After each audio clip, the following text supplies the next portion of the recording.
Students, आज हमने बच्चों को स्टेम एजुकेशन के मैथ्स के 3+ रीडर से नंबर 2 का कंप्लीट इंट्रोडक्शन करवाया।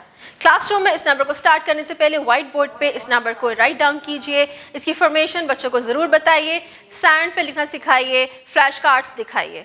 डिफरेंट ऑब्जेक्ट्स बच्चों के सामने रखिए जो कि पेयर्स में हों, जैसे कि 2 शूज़, 2 पेंसिल्स एक्सेट्रा।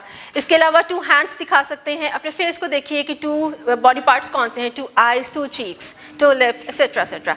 सो इस तरह बच्चों को इस नंबर की बहुत अच्छे से पहचान हो जाएगी।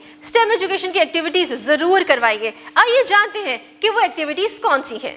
In the science section, you can ask the child to tell the names of body parts that are 2 in numbers like 2 eyes, 2 ears, etc. etc. In the technology, let the students explore more about number 2 by scanning the QR code. In engineering section, guide and help the students make 2 balls using Play-Doh. In the mathematics, ask the students to count their hands.